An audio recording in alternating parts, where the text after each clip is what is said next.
They bought a lot of alcohol, they bought cigarettes, and in that apartment they had sex. It was fun, as they said. Well, they thought they were kings of life. Dr. Janusz Lewczuk reminds me a bit of Professor Wiltshire from The Quack. Also full of dedication from the description of everything his colleagues and patients said about him. Full of dedication, a man who demanded not only from others, but also from himself. A true doctor. I invite you to watch the next episode. Thank you. Watch special episodes as well as regular episodes without ads on Hero Hero. Criminal Patrol?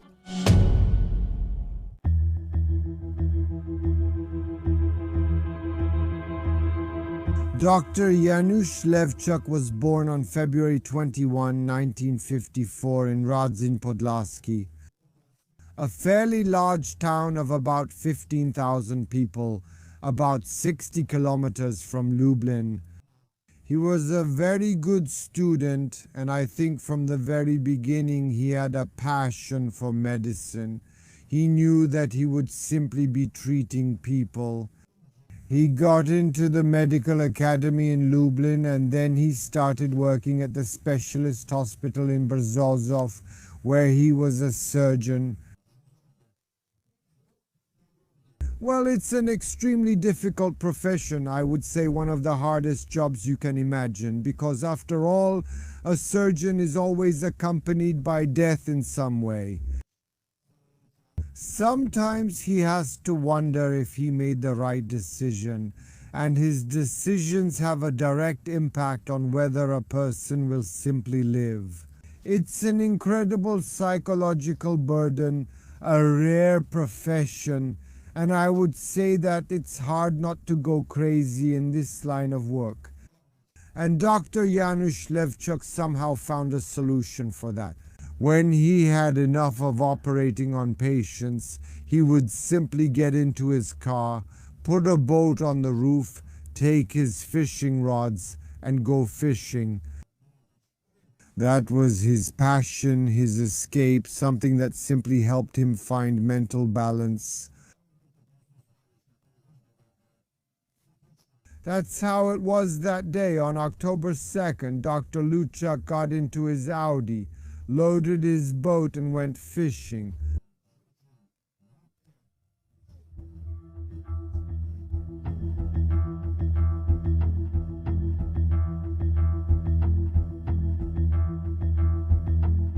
But before 2005 came, before that, the doctor's career started to pick up pace. He moves from the hospital in Brzozów to the provincial integrated hospital in Ciechanów. That was in 1986. In 1987, a year later, he completes the second level of specialization and works in the ward. In the oncology ward, he continues to work as a surgeon, remains the head of the oncology clinic, and finally, in 1993, he becomes the head of general surgery at the integrated hospital in Ciechanów.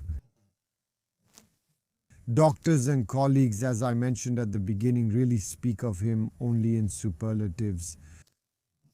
A man who strives for perfection, a man who operates with exceptional skill and talent, and something that is just like a healer. That came to my mind. With such extraordinary surgical intuition as it was described in the movie that also appears in his work. Patients say the same about him, that a man who dedicates himself can perform 3 surgeries a day, and it must be said that these oncological surgeries are extremely difficult. They require not only mental agility, but also tremendous physical endurance, because it's hours of standing at the operating table, so you really need to be in good shape. And the patients see it, they appreciate it, he comes, talks to them, and the patients, just like his colleagues, simply have enormous respect for him.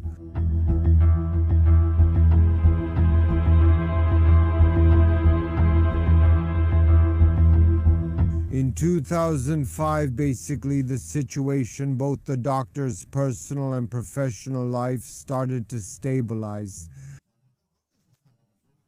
He is a respected head physician, a husband, a father, and everything at home is going well. Of course, the family and his wife complain that he's never around, but they also understand that he's a man with a certain mission in life. So on one hand, of course, they regret that he's not there, but on the other hand, they appreciate him for being the kind of man he is. At that time, it's the beginning of October. He's still on vacation, the last day of his vacation.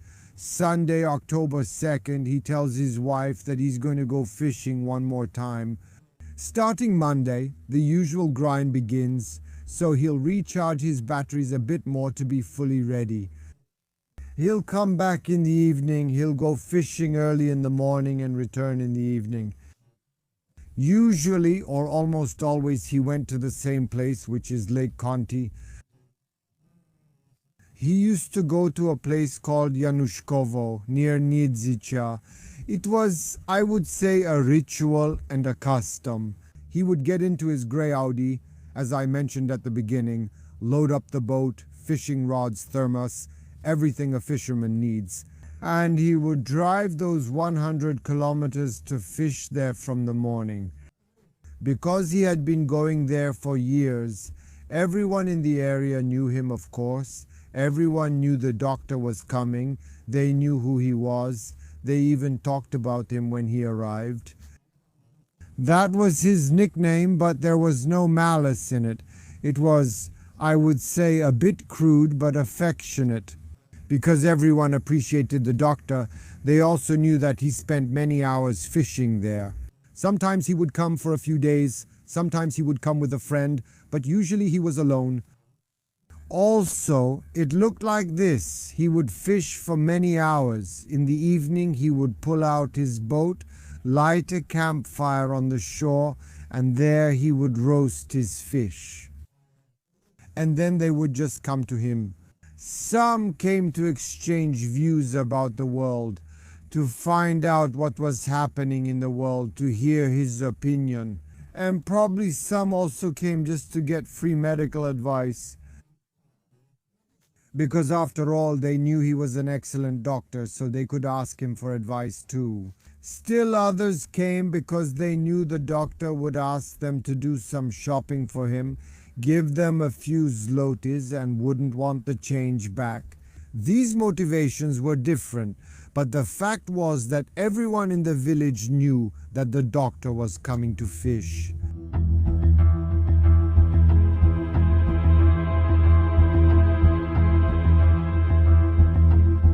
The doctor was aware that these people might be taking advantage of him a little sometimes. He was aware of that. But he also realized that the situation of people in places like Januszkowo at that time was extremely difficult. This was in Poland in 2005. We are still, I would say, at a turning point. Januszkowo is an agricultural village. There used to be a state-owned farm there. People somehow managed, they had jobs, they earned money. When, as a result of all these changes in Poland, the state-owned farm ceased to exist, those people were left without work. What were they supposed to do? Basically, they had no education, and there were no jobs nearby. Well, apathy set in, people started just getting by, there was frustration, and usually all of that is followed by alcohol. That's how it was. These people lived day by day. Some earned a little something, but they also realized that the reality was that they wouldn't be able to achieve much in life anymore. What could they do? Where would they find work? That also carried over to the next generations. Young people grew up with the same belief that there wasn't much waiting for them in life. Well, the doctor was aware that these were often frustrated people, poor people, people who were still searching for something in life. Maybe some of them, because most of them already realized that nothing interesting was likely to happen to them in this life. Those were the kinds of people who came to him, and that was the environment. When he went there, Dr. Lewczuk simply moved in those circles.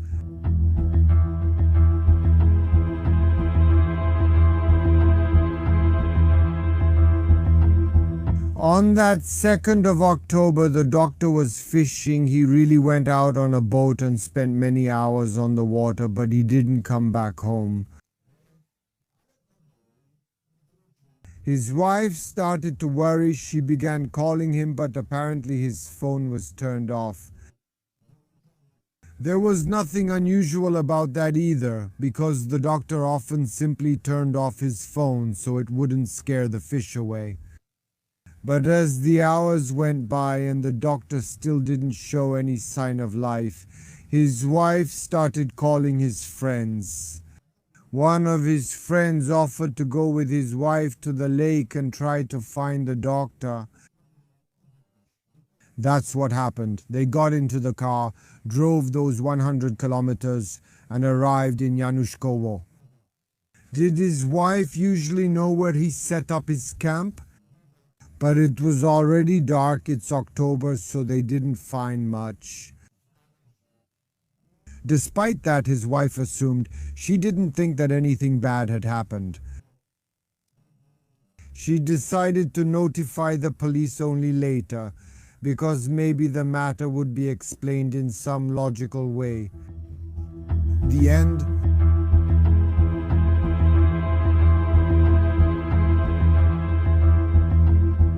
"19-year-old Kamil is one of the residents of this village.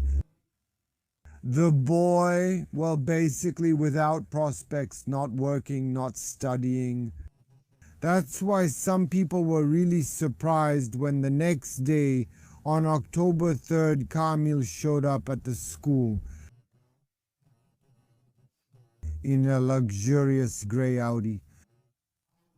He drove up to his girlfriend Patrycia's school, walked up to her and said he was inviting her on a romantic getaway, that he had a car, and he also showed her some money.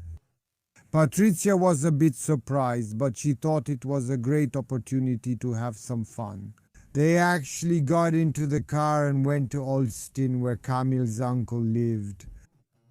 Kamil asked him if he could rent an apartment from him. That's what happened. Kamil and Patrycja bought a lot of alcohol, they bought cigarettes, and in that apartment they had sex. It was fun, as they said. Well, they thought they were kings of life. At that time, when Kamil and Patrycja went to Olsztyn, Dr. Lewczuk's wife, seeing no other way out, decided to notify the police. The police officers arrived at the scene, found the place where the doctor was camping, and started searching the area. About 80 meters from the shore in the reeds, they saw a drifting body. Well, it was the doctor's body. They pulled it out onto the shore. The doctor determined that the doctor had died. He was murdered by blows from something like either a hammer or an axe. A diver was brought to the scene. They started searching. They also found a boat, the doctor's boat, at the bottom, and not far from the boat an axe as well. Yes, everything indicated that it was with that axe that the doctor was murdered. They began examining everything that was found there, which was mainly the doctor's equipment. They were meticulously analyzed, searching for various types of traces, whether biological or fingerprint evidence. And indeed, on one of those items belonging to the doctor, a fingerprint was found. It wasn't the doctor's fingerprint, but someone else's entirely. It turned out that it was the fingerprint of someone who was already in the police records.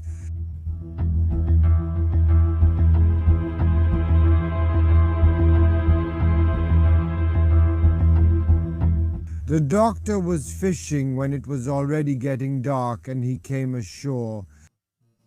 He didn't know that the whole time 2 pairs of eyes were watching him from the reeds on the shore. The eyes belonged to 19-year-old Kamil, a tall guy, 1.85 meters strong, weighing 90 kilograms, and the other, shorter one, Andrzej, who was mentally disabled. They were waiting for the moment when the doctor would reach the shore. When he finally did, he started pulling out his fishing rods. Kamil and Andrzej approached him, and Kamil asked if he needed help. The doctor didn't say anything and turned his back to him. Then Kamil pulled something out from under his coat and hit the doctor hard on the head.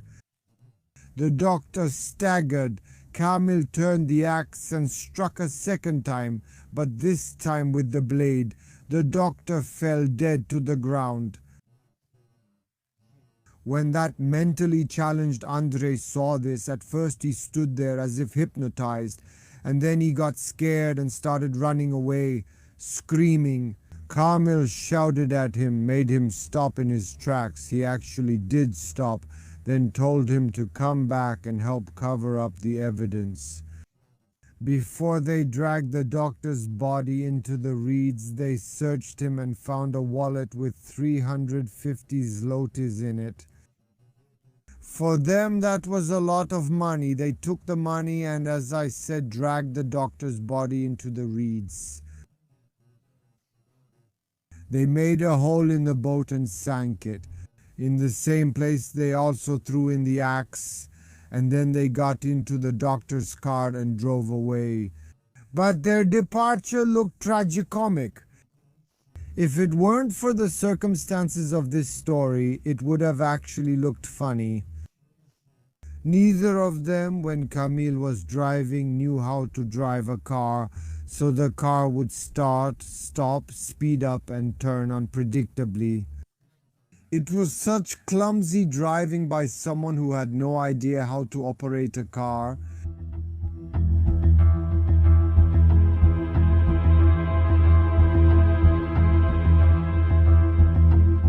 When they were driving that car so sluggishly, Kamil got scared that Andrzej would snitch. Being mentally disabled, anything could happen. He told him that if he snitched, then Andrzej would kill him. Despite his mental disability, well, he was aware of that. Well, he saw what he had just done, that he simply killed a man in cold blood, so he promised him that he wouldn't tell anyone anything. Kamil gave him another 160 zlotys and dropped him off in front of the house. Kamil didn't know that Andrzej's fingerprints were in the police database, and the police found those fingerprints on the doctor's equipment. They arrived at Andrzej's house very quickly. He was detained. They brought him to the scene, and Andrzej took part in a crime scene reconstruction.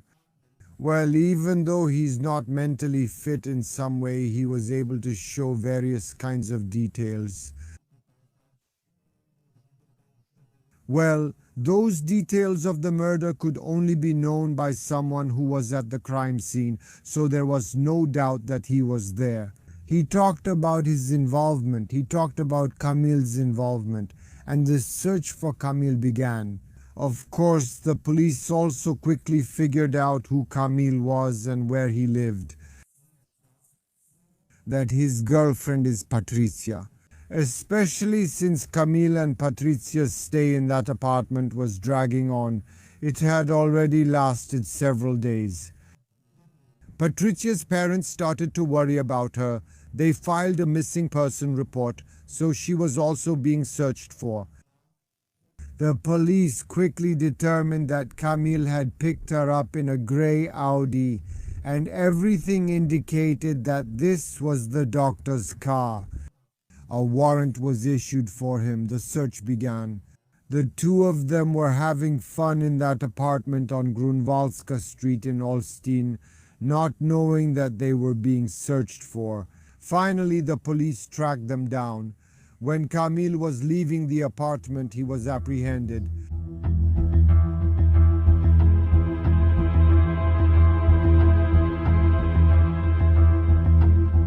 It was a very high-profile murder at that time, one of the most talked about in Poland, so of course everyone was talking about it. Television stations and journalists arrived at the scene, but that was until Kamil was apprehended. Well, a pale fear fell over all the residents of that town. They were simply afraid. They didn't fully know the motives. They only knew that the doctor had been brutally murdered, so they were afraid to leave their homes, as they said. No one knows who among us will be next.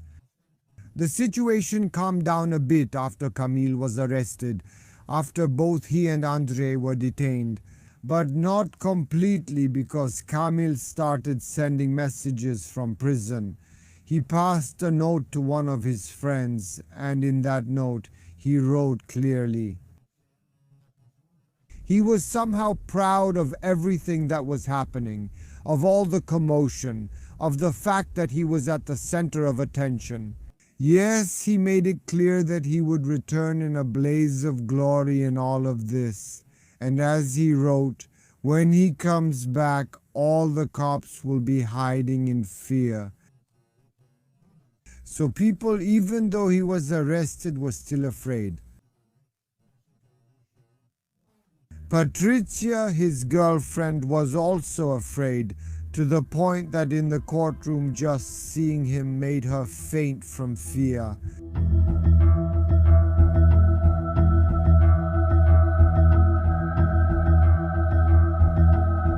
Patrycja was also afraid. That's because he wrote her letters from prison saying that if she found someone else, even after 25 years when he got out, he would kill her.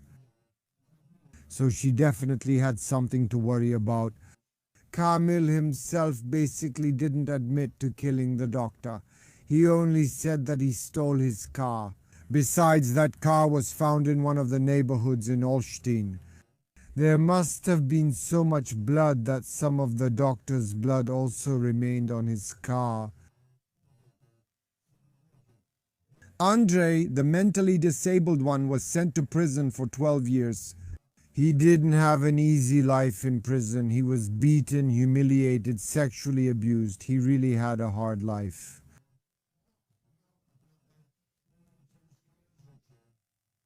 I would say, how could Patrycja breathe a sigh of relief? Because it turned out that Kamil wasn't sentenced to 25 years. He got life imprisonment with the possibility of applying for parole after 40 years. So when he gets out, he'll already be in his 60s. Of course, there's also the question of whether he'll get out at all, whether the court will give him that possibility, that chance, because of his threats, his vindictiveness. It's not out of the question that he'll just end up in a facility for monsters.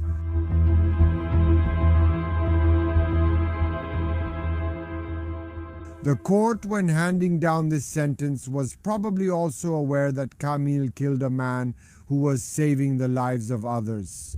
Probably if it weren't for his death, he would have saved the lives of many more people. That's why the sentence handed down by the court in Olsztyn was the harshest punishment in this province after the abolition of the death penalty. A life sentence with the possibility of parole after 40 years happened in Olsztyn for the first time back then. Well, Dr. Lewczuk himself was buried in the cemetery in Ciechanów, and that's where he rested. Watch special episodes as well as regular episodes without ads at herohero.co/Kryminalny Patrol.